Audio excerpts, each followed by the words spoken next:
Hello everyone, welcome back to the channel. If you're new here, hi, I'm Kaikasha Mumtaz.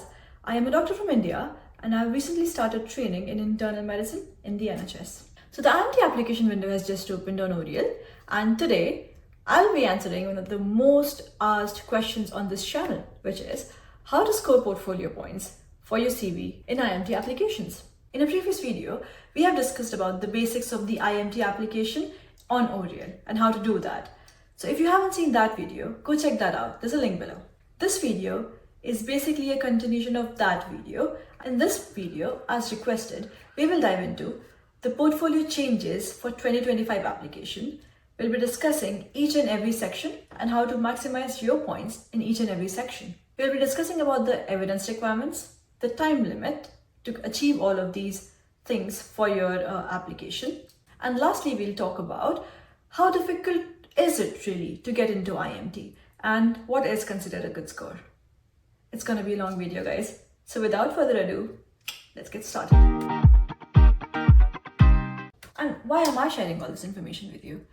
Because I have recently applied for my IMT in 2024. So based on that experience, I want to help you guys out because there was no one else to help me, and I know that this journey can be very difficult with no one to guide you guys. This video is helpful enough for you to decide what sections to focus on and how IMT application can be a bit different for us IMGs.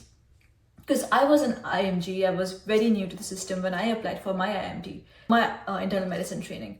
And if a newbie, mediocre doctor like me can get into training in the first attempt, there's no reason why you can't.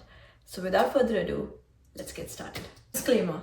This video is only going to be about the portfolio score. If you're interested in the application process and how to apply for IMT training on ORIL, there's a separate video that you can check out, alright?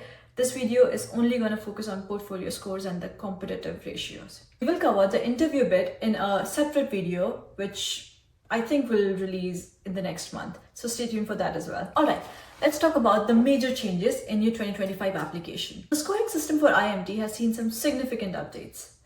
To summarize, the section of leadership and additional achievements, those categories have been removed. And it's kind of fair because those sections were quite generalized. I'm so sorry if you worked your ass off to be a good leader so that you can have an edge when it comes to IMT applications. I'm just sorry, but it's been removed. Publications now carry extra weightage, as in it constitutes about 26.7% of your total score. By the way, the total score has also been reduced from a total of 40 to 30.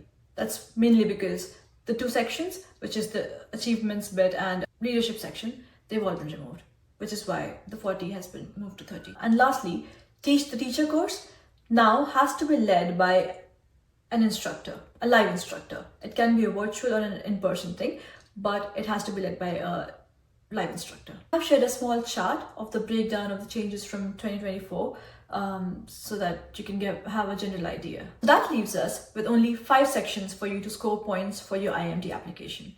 And those sections are postgraduate degrees, publications, teaching, training in teaching, and quality improvements and audits. The scoring for MRCP has remained the same. Talk about the postgraduate section. It is specifically meant for you to include your PhDs, your MScs, and your other master's qualifications. And it should be as per the UK definition of a master's degree, which means it should be full-time thingy. It should be for about 2 to 4 years. And you can also include your non-medical qualifications here. But please note that this section is not for you to mention your MRCP score. That's not considered a postgraduate or a master's level thing. It's just an exam that you took, and you can mention all about that in a separate section, which is meant for MRCP. Breakdown of the points available in this section. 4 points for PhD, 3 points for masters, and 1 point for your PG diplomas. You cannot claim points based on membership exams like MRCP. Only include degrees that you've completed. For instance, if you're in the first year of your postgraduate degree, you can talk about it in the section in the 0 point area, but you cannot claim points based on that. Let's talk about the section where you claim 0 points. You can still talk about your work in that particular area. For example, if you've done a course which is not a master's degree or it's not a PhD, but it's still a course that you think is relevant for IMT, you can talk about it in the 0 point section. You won't be awarded any points any score in the portfolio or in the ranking, but that can be a topic of discussion during your interviews. I talked about my research training program in California Institute, and I did not claim any points for that, but that was definitely a topic of conversation during the interview, and it did help me. I think it did help me improve my overall score or the overall interview score.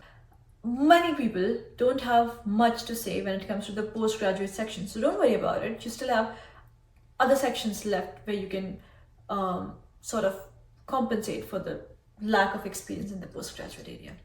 Let's move on to the next section. Professional achievements or distinction section. Oh, sorry, this has been removed. Move on to the section of publication and posters. Alright, the maximum score in this particular section has been reduced from 7 to 6. For the ease of our discussion, the entire section into two parts: oral presentations and written or poster presentations. Right? In general, oral presentations are scored in a better way than the written ones. For example, oral presentations first. If you present it on an international or a national level, you get a score of 6, which is the maximum score. If you present it at a regional level, you get a score of 3. And if you present it orally at a local level, for example, in your hospital, then you get a score of 2. For example, if I presented my case article in New York, that would give me a score of 6 because it's an international presentation, and that's what I did. If you're presenting the same thing within your region, for example in West Midlands, that gives you a score of 3. However, if you have presented the same thing orally in a local teaching course in your hospital, that gives you a score of 2. Let's talk about posters. So if you've presented your poster on a national or international level, you get a score of 4, which was 6 for oral presentations. And if you presented it on a local or regional level, you get a score of 2. It's pretty simple. So I did present a case article internationally, and because of that I was able to claim 7 points for my application, 2024 application that was. Now let's move on to sort of the most important section in the entire scoring system, which is publication. Why is it the most important? Because it's got the maximum score, which is 8. It offers the highest potential score, 8 points. But it can be a bit complex. So let's start with the basics. In general, PubMed cited papers are much more important than any other paper that you've published which is not PubMed cited.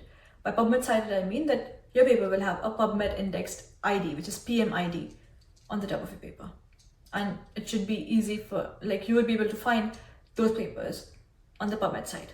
The second thing is, any original article, research article, gets more points than the case articles or the literature reviews that you've published. Publications that are in press, that is, they have been accepted for publication but haven't been published yet, they are scored the same as the published ones.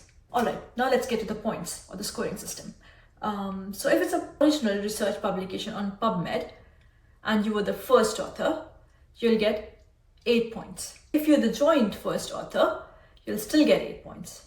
If it's a PubMed research article, the same original article, and you were the co-author in one or more of these PubMed papers, you'll get 6 points. If you've been a part of PubMed indexed articles, which are not original researches, but editorials or case articles or literature reviews, and you have been a part of more than one of these papers, then you'll get a score of 5. If you are the first or the co-author of this very same kind of PubMed publications, but just one of those publications, you'll get a score of 3. Is it? It's 3. And if you have published n number of papers, but they are not PubMed indexed, you'll just be getting 1 point for that. Thing called as authorship. So if you were the author for one or more chapters of a book in medicine, you can also claim 5 points for that. My experience in this whole section is that I was the co-author and the first author in some of the PubMed index papers like case articles and literature reviews, and therefore was able to claim 5 points in this particular section. The paper that I was most proud of wasn't a PubMed index paper, and in that I was the first author. So what I did was, in the 0 point area, I did mention my research article. I didn't claim any points for that, but then I talked about it during my interview because that is one of the researches that I was most proud of, and I still am. And it was the one that made me better when it comes to doing researches and publishing researches and whatever. So yeah, for all the things that you want them to talk about, please mention it while filling out your application. About authorship, I don't have much experience in this area, so I won't be able to talk more about it. So let's just move on to the next section, shall we? So I guess the summary is that a co-authorship in a PubMed index paper gets more score than being the first author in a paper which is not PubMed index. It's a bit unfair and challenging, but I guess it's easier to be a co-author in any paper, in any PubMed index paper, than doing a research completely by yourself, which may or may not be PubMed indexed. To be a co-author, whether it is through your colleagues or through your consultant who is participating in multiple researches or who's thinking about publishing a paper in PubMed, then go talk to them. Now let's move to the section of teaching. Alright, so the entire teaching section has been divided into your experience in teaching and then the training in teaching that you might have received. Teaching who? It would either be the medical students or the healthcare professionals. Duration that you've taught for and your level of involvement, you can claim points in this section. If you have taught occasionally, you can claim 1 point for that. If you've taught regularly for a period of 3 months or more, you can claim 3 points for that. If you've coordinated with local tutors and organizers and come up with a teaching program of your own and you've been regular with it, you can claim 5 points for it. 5 points, right? 5 points for it. That you can use in this area, the feedback forms. When you're claiming 1 or 3 points for a teaching session, you can always use your feedback forms as evidence. If you have coordinated with the local teams, then you can also get a letter from the organizers, which can serve as evidence of your teaching. Examples of teachings that you might have delivered would be bedside teaching to the medical students, can be OSCE preparation teachings that you deliver. Yeah, it could be just clinical skill session and communication skill workshops and stuff like that. They have to be organized and you do need a feedback for those things. So this section was that I taught medical students for a period of more than 6 months, basic medical surgical skills, basic clinical skills and ECG to my medical students back in India for a period of more than 6 months, and I had feedback forms to show for that. So that's what I used to claim points in this section. Let's talk about the available points for teaching courses. 3 points for a higher teaching course like PG diploma, a PG certificate. You get 3 points for that, which is great. But then there's a way to score an easy 1 point in this particular section, and that is through Teach the Teacher course, a sort of structured training in teaching. And most of these courses are covered by your study budget when you are working as a non-training doctor in the NHS. So by all means, that's an easy score. Now those Teach the Teacher course has to be led by an instructor. It would either be a live instructor or a virtual one. Now let's talk about the 5th section, which is the QIP or the audit section, or QIP as people call it. We discuss the scoring system. The entire QIP is divided into 4 stages, right? Which is PDSA. This is the PDA cycle of an audit, and you do it in multiple cycles. What does PDSA stand for? Plan, do, study, act. If you're involved in all of these stages, which is the PDSA, for 2 or more cycles of the same audit, you can claim 4 points for it. If you're involved in some stages for 2 cycles of the same audit, you can claim 3 points for it. Involved in all the stages of the audit for one particular cycle, you can claim 3 points again for it. If you're involved in the QIP for some of the stages and just for one cycle, you can still claim 1 point for it. And if you haven't had any experience of any sort in the QIP, you can claim for, 0, like I did during my IMT application. The evidence for an audit, it's a QIPAT is what they call it, which is basically an assessment form which is filled by your assessor. And if that's not available, for example, for an audit that you might have done last year and you don't have a QIPAT form for those audits, you can get it signed by a supervisor or the organization. You can get a headed document signed by a supervisor or the organization they'll just confirm the information that you've provided about the audit in your portfolio. Lastly, the leadership section, which is again been removed, but it was a good section. I liked it a lot. I claimed a lot of points through that, but what the hell. Before we move forward and go ahead and discuss about good scores and how difficult the IMT application process really is and about the competition ratios, let me just tell you to take the evidences very seriously.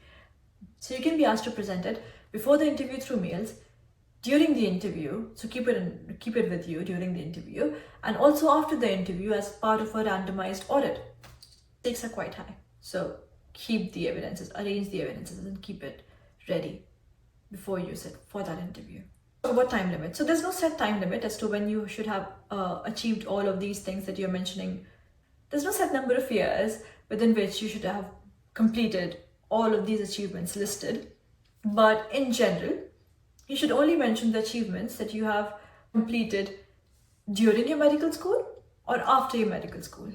Your achievements before the medical school, say for example, your high school, doesn't really matter and shouldn't matter.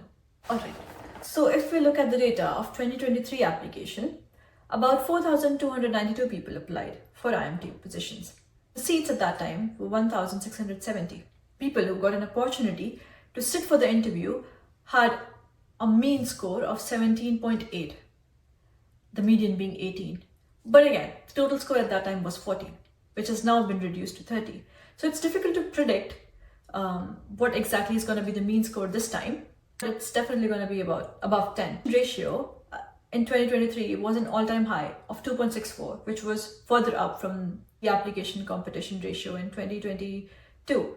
So the competition ratio is expected to be a bit higher or remain the same. The total score of 30 just makes it a bit more difficult for the applicants this year. We're fully aware of that. And the competition ratio is high. We know that. But is that something to be disheartened? IMT still remains one of the least competitive training programs among all the training programs in UK. Talk about the ever-rising competition ratios. If we see the pattern, we would notice that the spike in the training programs happened in 2021 when the doctors from abroad or from out of UK were able to compete for the same training positions as the doctors in the UK. That's what caused the spike. It was quite huge. After that, the competition ratio has been increasing, yes, but the spike hasn't been that great. So I think we can still be optimistic about it, as in IMT still remains one of the least competitive exams. But obviously, the number of people applying, that's huge. And so are the number of people who don't get an opportunity to even sit for the interview. Last year, that was 650. I think at this point, when we are filling out the application process, it's very important to take each and every section very seriously without thinking about what the future holds for us, whether we will get a chance to sit for the interview.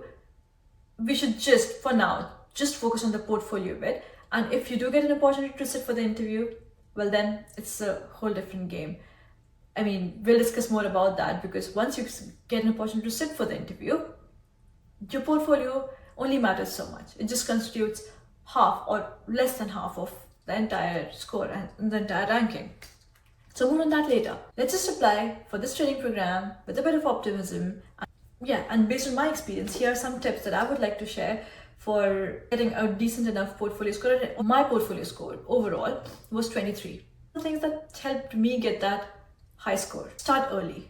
So the first thing is that you need to start taking your entire portfolio very seriously from the very beginning. Maybe a year, or in fact 2 years. If you're in medical school, maybe this is the time for you to start working on your score and start working on the presentations and publications, because those things do take time to get published. I mean, there's a thing that you can claim points on your on the publications that are in the press, but even to get it accepted by a particular journal is a difficult task, right? And once you start the journey, that's when you'll start coming across the challenges when it comes to building that high portfolio score. So start as soon as possible. Get in touch with the people who can help you get that score. It doesn't have to be a very individual journey. You can get in contact with your consultants who are maybe interested in publications and presentations and are involved in a couple of audits, and you can start slow. Don't aim high. For example, the first article that I published wasn't PubMed indexed. It was just a case article, but it was good enough for me to give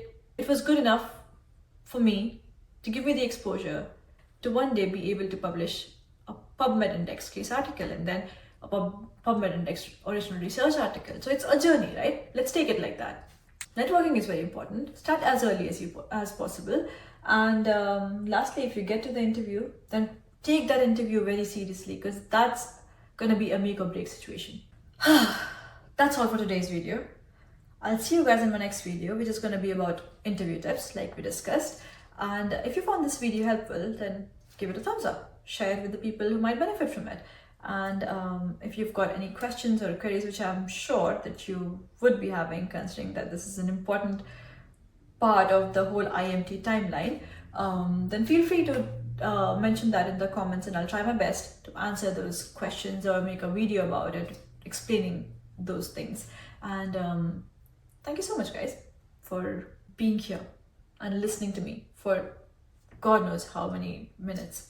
Felt like a year to me. If you find these kind of things helpful, then consider subscribing. I'll see you guys in my next video. Till then, keep working hard, be optimistic, and all the best for your IMT. Toodles, Allah Hafiz.